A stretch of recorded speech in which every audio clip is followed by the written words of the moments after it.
दोस्तों स्वागत है आपका बिहार न्यूज में। दोस्तों मैं हूं फिरदौस गनी और आप देख रहे हैं केडीबी लाइव। दोस्तों आज हो चुका है 28 अगस्त 2021। तो आज की बिहार की टॉप न्यूज लेकर आए हैं आपके लिए। दोस्तों वीडियो स्टार्ट करने से पहले आपसे एक रिक्वेस्ट है, अगर आप नए हैं इस चैनल पर तो फिर इस चैनल को सब्सक्राइब करके बेल आइकन को भी प्रेस कर दीजिए और साथ में वीडियो को लाइक कर दीजिए, अपने दोस्तों के साथ शेयर भी कीजिए। तो चलिए दोस्तों स्टार्ट करते हैं आज की पूरे बिहार की टॉप न्यूज। दोस्तों किशनगंज समेत बिहार के 10 जिले में पीजी की पढ़ाई शुरू होगी। जिसमें बिहार के 10 जिले सुपौल, गोपालगंज, कैमूर, किशनगंज, लखीसराय, जमुई, अरवल, बांका, नवादा एवं शिवहर में अब पीजी की पढ़ाई शुरू होगी। अभी तक इन जिलों में स्नातक की पढ़ाई ही चल रही थी। शिक्षा मंत्री विजय कुमार चौधरी की अध्यक्षता में हुई विशेष बैठक में यह निर्णय लिया गया है। शिक्षा मंत्री विजय कुमार चौधरी ने बताया है कि मुख्यमंत्री नीतीश कुमार की घोषणा के मुताबिक हर पंचायत में एक माध्यमिक विद्यालय की स्थापना की जा चुकी है। दोस्तों बिहार में रहने वाले लोगों के लिए बड़ी खबर सामने आ रही है। ताजा रिपोर्ट के अनुसार राजगीर में गुरुवार को पासिंग आउट परेड कार्यक्रम के दौरान सीएम नीतीश कुमार ने ऐलान किया है कि बिहार में 60,000 पुलिसकर्मियों की भर्ती की जाएगी। खबर के अनुसार सरकार चरणबद्ध तरीके से इन पदों को भरने वाली है। इसको लेकर बहुत जल्द नोटिफिकेशन जारी किया जाएगा। आपको बता दें कि बिहार में 20,000 पुलिसकर्मियों की नियुक्ति प्रक्रिया चल रही है। बहुत जल्द इस प्रक्रिया को पूरा किया जाएगा। मुख्यमंत्री नीतीश कुमार ने कहा है कि बिहार के हर थाने में महिला पुलिस अधिकारियों की तैनाती होगी। आपको बता दें कि बिहार के 1582 नए पुलिस अवर निरीक्षकों में 596 महिलाएं हैं। उन्होंने कहा है कि यह महिला सशक्तिकरण का उदाहरण है। सीएम नीतीश कुमार ने कहा है कि बिहार में आबादी के अनुसार करीब 1,40,000 पुलिसकर्मियों की आवश्यकता थी। इसमें से 80,000 की नियुक्ति हो चुकी है और 20,000 की नियुक्ति प्रक्रिया चल रही है। बहुत जल्द अन्य खाली पड़े पदों को भराया जाएगा। दोस्तों पूर्णिया के डीएम राहुल कुमार ने किताब दान अभियान को लेकर समाहरणालय में बैठक की। डीएम ने कहा है कि 5 सितंबर को इस अभियान के तहत विशेष कार्यक्रम आयोजित किया जाएगा।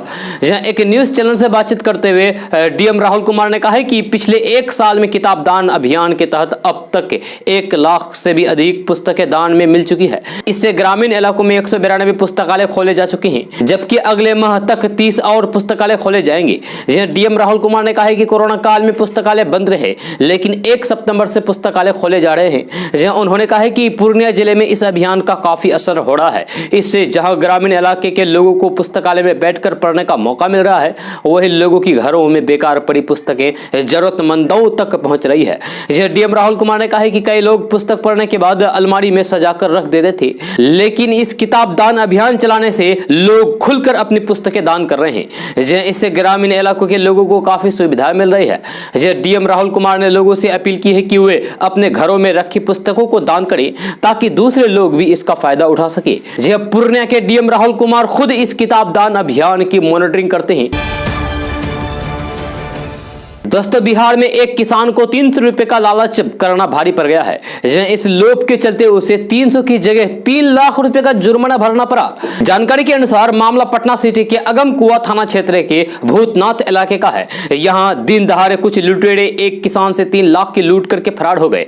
वही लूट की सारी वारदात पास लगे सीसीटीवी कैमरे में कैद हो गई, जिसके बाद घटना की सूचना मिलते ही पुलिस ने मौके पर पहुंचकर मामले की छानबीन शुरू कर दी है। पुलिस सीसीटीवी के आधार पर लुटेरों की पहचान करने में जुट गई है। तो चलिए आपको बताते हैं कि आखिर मामला क्या है। तो दरअसल पीड़ित किसान आईसीआईसीआई बैंक से 3 लाख रुपए निकालकर बाइक से अपने घर दीदारगंज की मोहली पंचायत जा रहा था। इस दौरान 2 लुटेरे ने बाइक सवार किसान को रोका और कहा कि आपके 300 रुपए नीचे गिर गए हैं। इधर लुटेरे की बात में आकर जैसे ही किसान झुककर 100 रुपए के 3 नोट उठाने लगे, वैसे ही लुटेरे उसका 3 लाख रुपए से भरा बैग छीनकर भाग गए। इससे पहले किसान कुछ समझ पाता तब तक चोर उसका पैसा लेकर फरार हो चुके थे। यह घटना को लेकर पुलिस का कहना है कि मामले की जांच की जा रही है। चोरों को जल्द से जल्द पकड़ने का प्रयास किया जा रहा है। दोस्तों केंद्र की मोदी सरकार ने बिहार में ई श्रमिक पोर्टल का शुभारंभ किया। इस पोर्टल पर श्रमिक अपना फ्री में पंजीकरण करा सकेंगे, यानी कि मजदूर अपना फ्री में पंजीकरण करा सकते हैं। यह पोर्टल में दैनिक मजदूर करने वाले और दुकानदार समेत अन्य लोग आसानी से पंजीकरण करा सकेंगे। आपको बता दूं कि सरकार के पास श्रमिकों का यानी कि मजदूरों का पूरा डाटा नहीं होने से उन्हें कई प्रकार के लाभ नहीं मिल पाते थे। सरकार के पास डाटा नहीं होने से दैनिक मजदूरी करने वालों को काफी दिक्कतें होती थी, लेकिन सरकार का दावा है कि कि इस पोर्टल के होने से असंगठित क्षेत्र में काम करने वाले मजदूरों को लाभ होगा। जी हाँ, बिहार के श्रम संसाधन विभाग के मंत्री जीवेश मिश्रा ने बताया है कि केंद्र सरकार द्वारा असंगठित क्षेत्र के मजदूरों के लिए ई श्रमिक पोर्टल की शुरुआत की गई है। यह नरेंद्र मोदी सरकार ने निर्णय लिया है कि देश के सभी असंगठित क्षेत्र के कामगारों को एक पोर्टल पर रजिस्ट्रेशन करेंगे। दोस्तों, बिहार में पंचायत चुनाव का बिगुल बजते ही तैयारियां शुरू हो गई है। मुखिया चुनाव को लेकर पहले चरण के लिए 2 सितंबर से नॉमिनेशन शुरू होने जा रहा है। यह बिहार राज्य निर्वाचन आयोग की ओर से मिली जानकारी के मुताबिक लगभग सारी तैयारियां पूरी की जा चुकी है। यह पिछड़ा वर्ग, अनुसूचित जाति, अनुसूचित जनजाति और महिलाओं के लिए सीटें आरक्षित हो गई है। यह बिहार में पंचायती राज संस्थानों की लगभग आधी सीटें महिलाओं के लिए आरक्षित रखी गई है, यानी कि 50% सीट पर महिला उम्मीदवार ही खड़ी होंगी और यहां से महिला उम्मीदवार ही विजय होंगी। दोस्तों, बिहार सरकार ने साल 2021 के मई महीने के अंतिम सप्ताह में आए यास तूफान से असामयिक अत्यधिक बारिश के कारण 16 जिले की 102 प्रखंडों के 1369 पंचायतों में क्षतिग्रस्त फसलों के लिए कृषि इनपुट अनुदान योजना की शुरुआत की है। इन पंचायतों के वैसे किसान जिनकी फसल का नुकसान हुआ है वे ऑनलाइन आवेदन करके कृषि इनपुट अनुदान योजना का लाभ ले सकते हैं। इसके तहत असिंचित फसल क्षेत्र के लिए 6,800 रुपए प्रति हेक्टेयर तथा सिंचित क्षेत्र के लिए 13,500 रुपए प्रति हेक्टेयर, वहीं शाश्वत फसल के लिए 18,000 रुपए प्रति हेक्टेयर अनुदान स्वीकृत किया गया है। किसानों को इस योजना के अंतर्गत फसल क्षेत्र के लिए न्यूनतम 1,000 रुपए अनुदान दिए हैं। आपको बता दें कि जिन जिलों के किसानों को इस योजना का लाभ मिलेगा उसमें पटना, भोजपुर, बक्सर, अरवल, पश्चिमी चंपारण, वैशाली, दरभंगा, मधुबनी, शेखपुरा, लखीसराय, खगड़िया, सहरसा, मधेपुरा, पूर्णिया, अररिया और कटिहार जिला शामिल है। जिन्हें आवेदन करने की तिथि 27 अगस्त से 12 सितंबर 2021 तक है। दोस्तों, कोरोना काल में आम आदमी की आमदनी पर भले ही गरन लग गया हो, लेकिन महामारी के इस दौर में साइबर अपराधी और ऑनलाइन ठगों की जोरदार चलन है। जिन लोगों की गाढ़ी कमाई पर डाका डालने के लिए ऐसे साइबर अपराधी अनेक तरह के हथकंडे अख्तियार करते हैं। जी हाँ, यह खबर है कि इन दिनों साइबर अपराधी किसी भी व्यक्ति के आधार नंबर के जरिए मोबाइल सिम जारी करवा के ठगी का धंधा कर रहे हैं। लेकिन इससे घबराने की कोई भी जरूरत नहीं है। दूरसंचार विभाग ने साइबर अपराधियों और ऑनलाइन ठगों पर नकेल कसने की तैयारी कर ली है। अब आप टेककॉप के जरिए बस एक क्लिक के जरिए जान पाएंगे कि आपके आधार नंबर से कितने मोबाइल सिम जारी किए गए हैं। यह दरअसल साइबर अपराधी और ऑनलाइन ठगों पर नकेल कसने के लिए दूरसंचार विभाग ने यानी कि डीटीओ ने telecom analytics for fraud management and consumer protection नाम से एक पोर्टल की शुरुआत की है। इसके जरिए कोई भी व्यक्ति एक क्लिक में यह जानकारी हासिल कर सकते हैं कि उनके आधार नंबर पर कितने मोबाइल नंबर रजिस्टर्ड हैं। इतना ही नहीं, इसके जरिए उन नंबरों का पता लगाया जा सकता है जो नंबर किसी के नहीं है या फिर जिसका कोई भी इस्तेमाल नहीं कर रहा है। ऐसे नंबरों को बंद भी किया जा सकता है। दोस्तों, बिहार में मानसून की सक्रियता से बारिश लगातार जारी है। जी हाँ, सीमांचल, मिथिलांचल, पटना और आसपास के इलाकों में कल शुक्रवार को रुक रुक कर बारिश हुई। ऐसी स्थिति पूरे राज्य में अगले 4 दिनों तक बने रहने की संभावना है। यानी कि अगले 4 दिनों तक बारिश होगी बिहार में। इसके कारण अधिकतम तापमान में 3 से 4 डिग्री की कमी दर्ज की गई है। यह मौसम भी सुहाना हो गया है। मौसम विज्ञान से मिली जानकारी के अनुसार हिमालय की तराई से मानसून का होकर गुजरना उत्तर बिहार के कई स्थानों पर भारी बारिश की ओर संकेत कर रहा है। इसके प्रभाव से पूर्वी पश्चिमी चंपारण, किशनगंज, सीतामढ़ी, मधुबनी, अररिया, भागलपुर, मुंगेर, मुजफ्फरपुर, समस्तीपुर में भारी बारिश का पूर्वानुमान है। यह मौसम विभाग की ओर से अलर्ट जारी किया गया है। वहीं बिहार के शेष यानी कि बचे हुए भागों में मेघ गर्जन, बिजली चमकने और हल्के से मध्यम स्तर के बारिश के आसार हैं। दोस्तों, बिहार के 18 बड़े जिलों में नए साल में जमीन का सर्वेक्षण होगा। राजस्व एवं भूमि सुधार विभाग के मंत्री रामसूरत राय ने गुरुवार को अपने कार्यालय कक्ष में भू अभिलेख एवं परिमाप निदेशालय के वार्षिक प्रगति प्रतिवेदन का पत्रकारिता के रूप में लोकार्पण किया। इस मौके पर मंत्री रामसूरत राय ने कहा कि अगले वर्ष यानी कि अगले साल बिहार के बड़े जिलों में भूमि सर्वेक्षण का कार्य शुरू किया जाएगा, यानी कि जमीन सर्वे का काम शुरू किया जाएगा। बिहार में अभी वर्तमान में यानी कि अभी के समय में बिहार में 20 जिलों में मुंगेर, पश्चिमी चंपारण, नालंदा, शेखपुरा, मधेपुरा, सुपौल, बेगूसराय, सहरसा, जमुई, कटिहार, लखीसराय, बांका, पूर्णिया, खगड़िया, शिवहर, अररिया, सीतामढ़ी, अरवल, जहानाबाद और किशनगंज में जमीन सर्वे का काम चल रहा है। बचे हुए जिलों में अगले साल सर्वे करने की तैयारी की जा रही है। जब मंत्री रामसूरत राय ने कहा कि अगले साल नए जिलों में भूमि सर्वेक्षण यानी कि जमीन सर्वे को लेकर कैंप कार्यालयों की स्थापना, कर्मियों के प्रशिक्षण इत्यादि की कार्य पहले पूरे किए जाएंगे। दोस्तों, सेंट्रल बैंक ऑफ इंडिया अपने ग्राहकों को कई फायदे दे रहा है। कई ग्राहक ऐसे हैं जिन्हें इनके बारे में पता ही नहीं होगा। आज हम आपको बता रहे हैं कि आप कैसे फ्री में 2 लाख रुपए के फायदे के साथ ही मात्र 342 रुपए सालाना देकर 4 लाख रुपए का एक्स्ट्रा बेनिफिट ले सकते हैं। तो चलिए बैंक की इस स्कीम के बारे में सब कुछ जानते हैं। आपको बता दें कि बैंक की ओर से जनधन ग्राहकों को यह सुविधा दी जाती है, जहां बैंक ग्राहकों को 2 लाख रुपए तक एक्सीडेंटल इंश्योरेंस कवर की सुविधा दे रहा है। 4 लाख रुपए का बेनिफिट लेने के लिए आपको सरकार की 2 योजना में निवेश करना होगा। यह स्कीम है प्रधानमंत्री जीवन ज्योति बीमा और प्रधानमंत्री सुरक्षा बीमा योजना। इस स्कीम में निवेश की रकम बेहद ही कम है। प्रधानमंत्री ज्योति जीवन बीमा योजना सिर्फ 330 रुपए की वार्षिक किस्त पर 2 लाख रुपए का फायदा आपको मिलेगा। प्रधानमंत्री जीवन ज्योति बीमा योजना के लिए सालाना प्रीमियम 330 रुपए है। इस योजना के तहत व्यक्ति को लाइफ कवर मिलता है। अगर बीमित व्यक्ति की मौत हो जाती है तो फिर उसके परिवार को 2 लाख रुपए मिलते हैं। यह रकम आपके बैंक खाते से ईसीएस के जरिए ली जाती है। प्रधानमंत्री सुरक्षा बीमा योजना काफी कम प्रीमियम में जीवन बीमा प्रदान करती है। आपको बता दूं कि केंद्र सरकार की तरफ से प्रधानमंत्री जीवन बीमा योजना एक ऐसी स्कीम है जिसके तहत सिर्फ 12 लाख रुपए में खाताधारक को 2 लाख रुपए तक का इंश्योरेंस कवर मिलता है। दोस्तों, कृषि कानूनों के खिलाफ किसानों को आंदोलन पिछले 9 महीनों से भी अधिक समय से जारी है। कोरोना संकट में संसद के मानसून सत्र के दौरान विपक्ष ने भी कृषि कानूनों को लेकर सदन में काफी हंगामा किया। फिलहाल केंद्र सरकार और आंदोलनकारी किसानों के बीच कृषि कानूनों को लेकर कोई सहमति बनती नहीं दिख रही है। इसी बीच कांग्रेस के पूर्व अध्यक्ष राहुल गांधी ने एक बार फिर से ट्विटर के जरिए किसानों की मांगों का समर्थन किया है। राहुल गांधी इन दिनों सोशल मीडिया पर काफी एक्टिव हैं। वे लगातार अपने ट्वीट के जरिए केंद्र की नरेंद्र मोदी सरकार पर निशाना साध रहे हैं। यह शुक्रवार को यानी कि कल उन्होंने किसानों के समर्थन में एक और ट्वीट किया जो अब सुर्खियों में है। राहुल गांधी ने अपने ट्वीट में लिखा है कि खेत को रेत नहीं होने देंगे, मित्रों को भेंट नहीं होने देंगे, कृषि विरोधी कानून वापस लो। अपने इस ट्वीट के जरिए राहुल गांधी ने इशारों में केंद्र सरकार पर यानी कि मोदी सरकार पर कृषि कानूनों के जरिए कारोबारियों को फायदा पहुंचाने का आरोप लगाया है।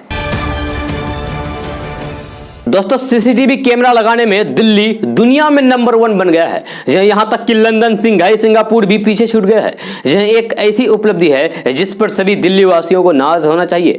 यह उपलब्धि है प्रति वर्ग मील क्षेत्रफल में सबसे अधिक सीसीटीवी कैमरे होने की। जी हां, दिल्ली सबसे ज्यादा सीसीटीवी लगाने के मामले में दुनिया का नंबर 1 शहर हो गया है। राष्ट्रीय राजधानी दिल्ली के प्रति वर्ग मील के दायरे में 1826 सीसीटीवी कैमरे लगे हैं। यह आंकड़ा चेन्नई से 3 गुना और देश की औद्योगिक राजधानी मुंबई से 11 गुना अधिक है। इसके अलावा 1,40,000 सीसीटीवी कैमरे लगाए जाने हैं जिनकी टेंडर प्रक्रिया चल रही है। आपको बता दें कि दिल्ली को सुरक्षित बनाने के लिए मुख्यमंत्री अरविंद केजरीवाल ने पूरी दिल्ली को सीसीटीवी कैमरे के दायरे में लाने की महत्वपूर्ण योजना को अमली जामा पहनाने का वादा किया था। इस उपलब्धि पर सीएम अरविंद केजरीवाल ने ट्वीट करके खुशी जाहिर की है। यह ट्वीट में उन्होंने लिखा है कि हमें यह कहते हुए गर्व महसूस हो रहा है कि दिल्ली ने प्रति वर्ग मील में सबसे अधिक सीसीटीवी कैमरे लगाने के मामले में संघाई, न्यूयॉर्क, लंदन जैसे शहरों को भी पीछे छोड़ दिया है। दिल्ली में प्रति वर्ग मील 1826 कैमरे लगे हैं, जबकि लंदन में प्रति वर्ग मील 1138 कैमरे लगे हैं। दोस्तों, केरल में कोरोना के बढ़ते मामलों के बीच बिहार सरकार ने बड़ा फैसला लिया है कि केरल से आने वाले लोगों को अब नेगेटिव आरटीपीसीआर रिपोर्ट देनी होगी। इस स्थिति से निपटने के लिए पटना के 3 रेलवे स्टेशनों के अलावा पटना और दरभंगा हवाई अड्डों पर सुरक्षा बढ़ा दी गई है। यात्रियों की जांच के लिए मेडिकल टीमें भी लगाई गई है। बिहार स्वास्थ्य विभाग के एक अधिकारी ने कहा है कि अगर किसी यात्री की आरटीपीसीआर नेगेटिव रिपोर्ट नहीं है तो हमारे पास उसे 14 दिनों के लिए आइसोलेशन सेंटर में भेजने का प्रावधान है। उन्होंने कहा है कि केरल के अलावा अगर कोई व्यक्ति महाराष्ट्र से आता है तो उसे शहर में अनुमति देने से पहले हवाई अड्डे और रेलवे स्टेशनों पर परीक्षण से गुजरना होगा, क्योंकि यह देश में कोविड की तीसरी लहर के आवागमन का संकेत हो सकता है। दोस्तों, उत्तर प्रदेश में विधानसभा चुनाव 2022 को साधने के लिए एक तरफ समाजवादी पार्टी ब्राह्मणों को अपनी तरफ जोड़ रही है तो वहीं दूसरी तरफ प्रदेश के मुसलमानों को मिलाने के लिए अपने फायर ब्रांड नेता अबू आजमी को प्रचार प्रसार के लिए मैदान में उतारकर विपक्षी दलों को सदमे में डाल दिया है। ब्राह्मण कार्ड को भुनाने के लिए समाजवादी पार्टी ने अभिषेक मिश्रा के सहारे चुनाव की तैयारी में जुट गई है। आपको बता दें कि समाजवादी पार्टी के कद्दावर नेता आजम खान के स्वास्थ्य में अभी सुधार नहीं हुआ है। इसे देखते हुए समाजवादी पार्टी के प्रमुख ने अपने मुस्लिम फायर ब्रांड नेता अबू आसिम आजमी को प्रदेश के दौरे पर भेजकर मुस्लिम को एक बार फिर से रिझाने का प्रयास किया है। आपको बता दें कि ओबीसी की हुंकार से समाजवादी पार्टी का डर साफ झलकता दिख रहा है, जिसकी बढ़ती बेचैनी को राजनीतिक पंडित भांपते नजर आ रहे हैं। वर्तमान में समाजवादी पार्टी के दूसरे बड़े मुस्लिम नेता और महाराष्ट्र सपा प्रदेश अध्यक्ष अबू आजमी ने महाराजगंज का दौरा किया। दोस्तों, राजगीर के बिहार पुलिस एकेडमी में गुरुवार को 2018 बेंच के 1582 प्रशिक्षु पुलिस अवर निरीक्षक के दीक्षांत समारोह का आयोजन किया गया। सबसे खास बात यह थी कि इसमें 596 महिला पुलिस अवर निरीक्षक शामिल थी। जब बिहार में पहली बार 596 महिला दारोगा देकर इतिहास रच दिया है। यह कार्यक्रम में पहुंचे मुख्यमंत्री नीतीश कुमार ने सबको बधाई दी। इस दौरान महिला पुलिस अवर निरीक्षक की ओर से बुलेट गाड़ी पर हैरत अंगेज करतब देखकर नीतीश कुमार भी चौंक उठे। इस मौके पर नीतीश कुमार ने कहा है कि बिहार में हर हाल में कानून का राज कायम करने के लिए काम किया जा रहा है। यह बिहार पुलिस एकेडमी में 2000 महिला और 2000 पुलिस बल के प्रशिक्षण की शुरुआत जल्द की जाएगी। यह बिहार में महिलाओं के विकास के लिए कई काम किए गए हैं। यह देश के किसी भी राज्य में बिहार के जितना महिला पुलिस बल नहीं है।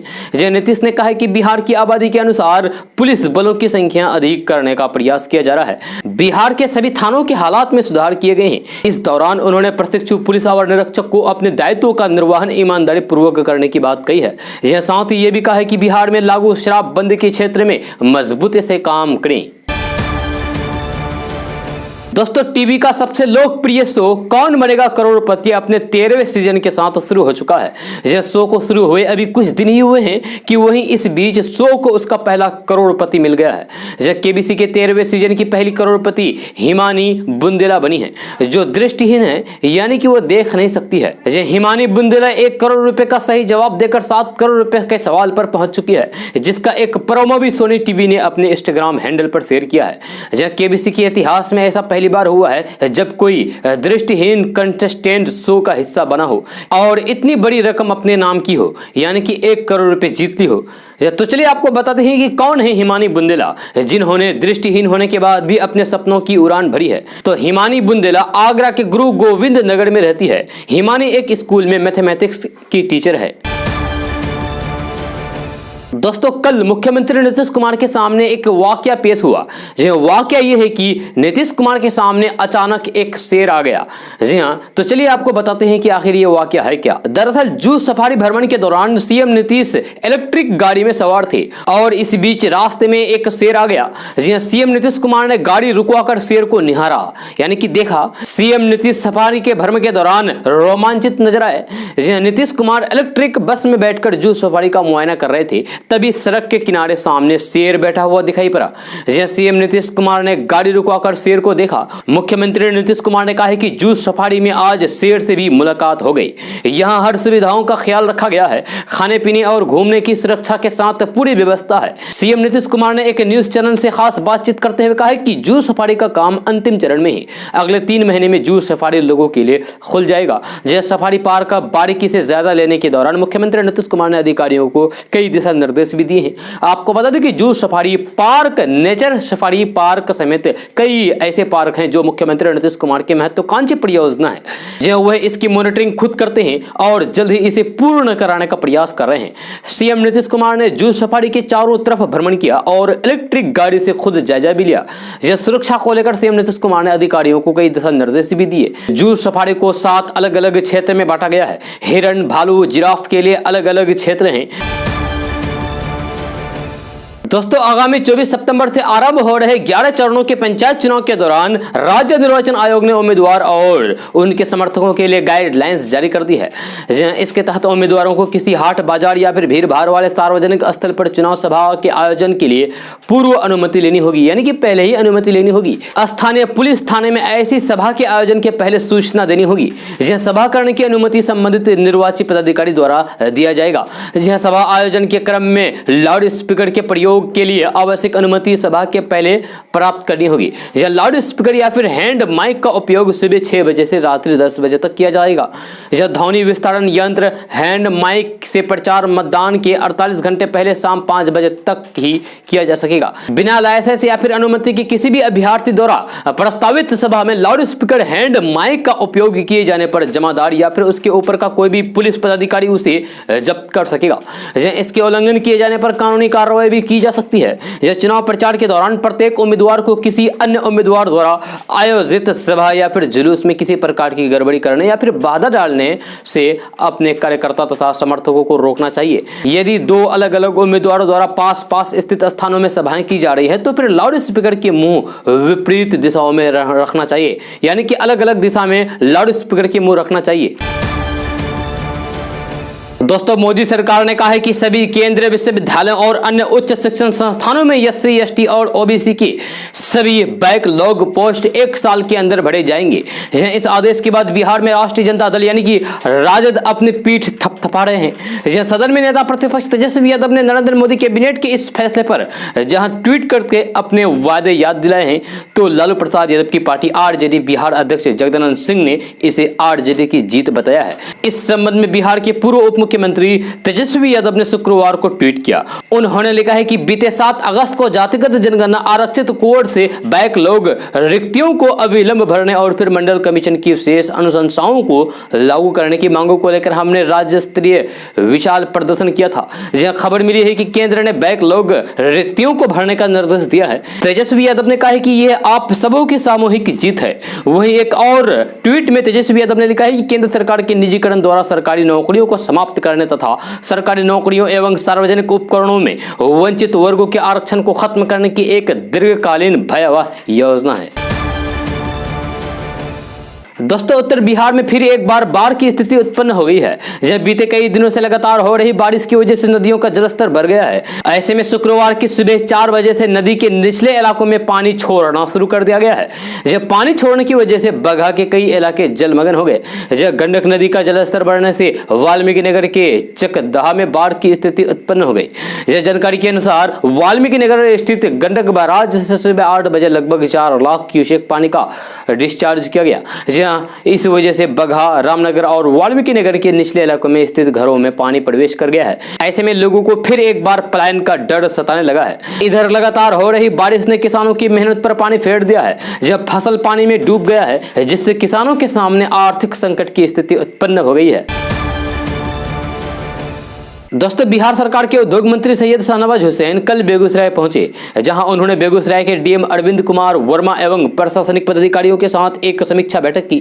यह बैठक के बाद उद्योग मंत्री सैयद शाहनवाज हुसैन उद्योग भवन पहुंचे, जहां उन्होंने पौधरोपण भी किया। शाहनवाज हुसैन ने कहा कि बेगूसराय आने वाले दिनों में उद्योग का केंद्र बनने जा रहा है, जिससे कि श्री बाबू के सपनों को साकार किया जाएगा। उन्होंने कहा कि बेगूसराय में कई नई उद्योग की स्थापना होगी। दोस्तों, छपरा में पुलिस की एक दबंगई सामने आई है, जहां पर टमाटर बेच रहे एक लड़के की पुलिस वाले ने जबरदस्त पिटाई कर दी। लड़के की पिटाई का वीडियो तेजी से वायरल हो रहा है। पिटाई की यह घटना छपरा SP कार्यालय के सामने की है। टमाटर बेच रहे लड़के को पुलिसकर्मी पीटा, वहीं टमाटर सड़क पर बिखरे हुए हैं। जब बताया जा रहा है कि किसी बात को लेकर टमाटर बेच रहे लड़के और पुलिस वालों में झड़प हो गई, जिसके बाद दोनों के बीच कहासुनी हो गई और देखते ही देखते पुलिस के जवान ने उसके ठेले को पलटते हुए उसकी पिटाई शुरू कर दी। इस घटना के बाद पुलिस लड़के को टाउन थाने ले जाकर बंद भी कर दिया। यह घटना छपरा शहर की ऐसी जगह की है जहां पर दोनों तरफ प्रशासनिक कार्यालय है। एक तरफ जिला अधिकारी और SP का कार्यालय है, तो वहीं दूसरी ओर DDC और SDM का कार्यालय है। दोस्तों, बिहार में होने वाले पंचायत चुनाव को लेकर बिहार निर्वाचन आयोग ने बड़ा फैसला लिया है। ये ऐलान कदाचार के आरोप में पद से हटाए गए मुखिया और उप मुखिया के लिए है। जब पद के दुरुपयोग और कदाचार के कारण पद से हटाए गए मुखिया और उप मुखिया 5 साल तक चुनाव नहीं लड़ सकेंगे। ऐसे लोग अगर नामांकन करते हैं तो भी उनका नामांकन रद्द कर दिया जाएगा। पटना जिले में 9 मुखिया ऐसे हैं जिन पर बीते जून महीने में नल जल योजना में वित्तीय गड़बड़ी का मामला सामने आने के बाद FIR दर्ज कराई गई थी। जहाँ राज्य निर्वाचन आयोग द्वारा जारी अधिसूचना के मुताबिक बिहार पंचायत राज अधिनियम 2006 के तहत जिन मुखिया और उप मुखिया पर शक्तियों के दुरुपयोग या फिर उनके दायित्व के निर्वहन के दौरान दुराचार का आरोप लगा है, प्रमंडलीय आयुक्त अथवा राज्य सरकार द्वारा पद से हटाए गए हो तथा शख्स में प्राधिकार अथवा न्यायालय द्वारा इसे स्थगित या फिर रद्द नहीं किया गया हो, तो फिर पद से हटाए जाने की स्थिति से 5 साल तक पंचायत चुनाव में उम्मीदवार नहीं हो सकेंगे। दोस्तों, कोरोना के केसेस एक बार फिर से बढ़ने लगे हैं। खासकर 5 राज्यों में मिल रहे नए कोरोना के मरीजों ने एक बार फिर से चिंता बढ़ा दी है। इन 5 राज्यों में से भी केरल और महाराष्ट्र में कोरोना के सबसे ज्यादा केस मिल रहे हैं। इसे देखते हुए केंद्र सरकार ने दोनों राज्यों को नाइट कर्फ्यू लगाने पर विचार करने की सलाह दी है। आपको बता दें कि देश में शुक्रवार को एक बार फिर से 44,000 से ज्यादा कोरोना के नए मरीज मिले हैं और अब कोरोना से हो रही मौतों की संख्या में भी इजाफा हो रहा है। कोरोना के बढ़ते नए मरीजों की संख्या को लेकर केंद्र सरकार की चिंता बढ़ गई है और गुरुवार को केंद्रीय गृह सचिव महाराष्ट्र और केरल के अफसरों के साथ मीटिंग भी की थी। दोस्तों, बिहार में नौकरी की तलाश कर रहे लोगों के लिए अच्छी खबर सामने आ रही है। मिली जानकारी के मुताबिक बिहार में अमीन के पदों पर बहुत जल्द बहाली की जाएगी। इसको लेकर राजस्व एवं भूमि सुधार विभाग तैयारी कर रहा है। ताजा रिपोर्ट के अनुसार राजस्व एवं भूमि सुधार मंत्री रामसूरत कुमार एवं अपर मुख्य सचिव विवेक कुमार सिंह ने गुरुवार को इसकी जानकारी दी है। साथ ही साथ कहा है कि सितंबर महीने तक अमीनों के खाली पड़े पदों को भरा दिया जाएगा। आपको बता दें कि इस भर्ती प्रक्रिया के तहत कुल 1800 पद भरे जाएंगे, जिसमें 1764 पद नियमित अमीन और 564 पद राजस्व अधिकारी के होंगे। इसको लेकर विभाग के द्वारा बहुत जल्द अधिसूचना जारी किया जाएगा। इसके बाद आवेदन की प्रक्रिया शुरू हो जाएगी। खबर के अनुसार बिहार में विशेष सर्वे अमीन के कुल 4950 पदों पर बहाली की गई थी, लेकिन करीब 1800 पद अभी भी खाली थे। दोस्तों, केंद्रीय मंत्री पशुपति पारस ने बिहार दौरे के बाद वापस दिल्ली लौटने के बाद बड़ा बयान दे दिया है। एक न्यूज चैनल से बातचीत करते हुए केंद्रीय मंत्री पशुपति कुमार पारस ने कहा है कि उनकी जान को खतरा है। इतना ही नहीं, बिहार में उनके संसदीय क्षेत्र पर कुछ लोगों द्वारा उन पर स्याही फेंकी गई थी, जिसको हमला करार देते हुए उन्होंने पार्लियामेंट स्ट्रीट थाने में केस दर्ज कराया है। केंद्रीय मंत्री पशुपति पारस ने बातचीत के दौरान कहा है कि उनकी बढ़ती लोकप्रियता को लेकर उन पर हमले किए जा रहे हैं, जिससे उनको और उनकी छवि को नुकसान पहुंचे हैं। आपको बता दूं कि कुछ दिन पहले पशुपति पारस अपने संसदीय क्षेत्र हाजीपुर के दौरे पर थे।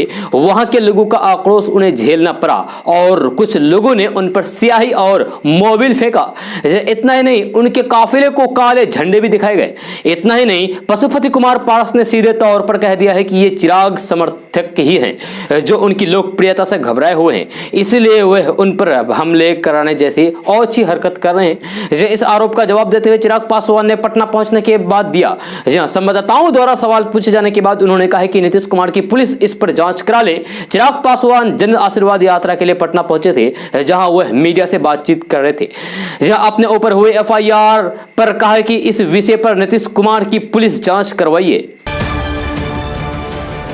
दोस्तों, दानापुर रेल मंडल के अंतर्गत बक्सर स्टेशन पर समोसा खाने की चाहत एक रेल यात्री की जान पर आफत बन गई। रेलवे ट्रेन रुकने के बाद ये यात्री समोसा लेने के लिए उतरा था। चलती ट्रेन में चढ़ने की कोशिश में पैर फिसलने के कारण वह ट्रेन के नीचे चला गया। गनीमत यह रही है कि इस घटना में यानी कि इस दुर्घटना में उसे कोई विशेष नुकसान नहीं हुआ। बाद में मामूली रूप से जख्मी युवक को प्लेटफॉर्म पर बैठाया गया तथा कुछ देर आराम करने के बाद दूसरी ट्रेन से आगे की ओर रवाना कर दिया गया। दोस्तों, बिहार में जातीय जनगणना को लेकर सियासत तेज है। इस मामले में पूर्व सांसद रंजीत रंजन ने विपक्ष को नसीहत दी है कि वे राजनीतिक फायदे के लिए इस मुद्दे को न उठाएं। गुरुवार को दरभंगा में रंजीत रंजन मीडिया के सवालों का जवाब दे रही थी। उन्होंने कहा है कि जातिगत आधारित जनगणना के मुद्दे पर मुख्यमंत्री नीतीश कुमार को आगे बढ़ना है। केंद्र की मोदी सरकार से कहा है कि उनकी नीयत साफ है तो जातीय जनगणना जरूर करानी चाहिए। इस दौरान रंजीत रंजन ने मुख्यमंत्री नीतीश कुमार का नाम लिए बिना कहा कि अगर एक गठबंधन से दूसरे गठबंधन में जाने के लिए इस मुद्दे को उठाया जा रहा है तो यह गलत है और इसका किसी को लाभ नहीं होगा। वहीं उन्होंने सरकारी संपत्तियों के निजीकरण पर केंद्र सरकार की कड़ी आलोचना की है। उन्होंने कहा कि बिहार, उत्तर प्रदेश और ओडिशा जैसे राज्य में पिछड़ी जातियों और दलितों को काफी समस्याओं का सामना करना पड़ता है। खास तौर पर बिहार के नायकों ने इस मुद्दे को काफी पहले से उठाया है। उन्होंने कहा कि जातीय जनगणना से समाज को लाभ होगा, इसलिए इसे जरूर कराया जाना चाहिए। दोस्तों बिहार राज्य स्वास्थ्य समिति ने 6 माह के पाठ्यक्रम certificate in community health for GNM BSc nursing के लिए शॉर्ट लिस्टेड 3422 अभ्यर्थियों की सूची अपनी वेबसाइट पर जारी कर दी है। जिन 2100 पदों के लिए 1 से 9 सितंबर के बीच पटना शहर में शेखपुरा स्थित राज्य स्वास्थ्य एवं परिवार कल्याण संस्थान में अभ्यर्थियों की काउंसलिंग की जाएगी। यहाँ बेली रोड पर एयरपोर्ट मोड़ से आसानी से पहुंचा जा सकता है। इस कोर्स को करने के बाद अभ्यर्थियों की पोस्टिंग कम्युनिटी हेल्थ अफसर के रूप में की जाएगी। दोस्तों आज का न्यूज़ बस यहाँ तक। कैसा लगा जरूर अपना सुझाव दीजिएगा नीचे कमेंट बॉक्स में कमेंट करके। अगर आप नए आए इस चैनल पर तो फिर चैनल को सब्सक्राइब करके बेल आइकन को भी प्रेस कर दीजिए और साथ में वीडियो को लाइक कर दीजिए, अपने दोस्तों के साथ शेयर भी कीजिए। तो चलिए दोस्तों फिर मिलते हैं अगली वीडियो में। जय हिंद, जय बिहार।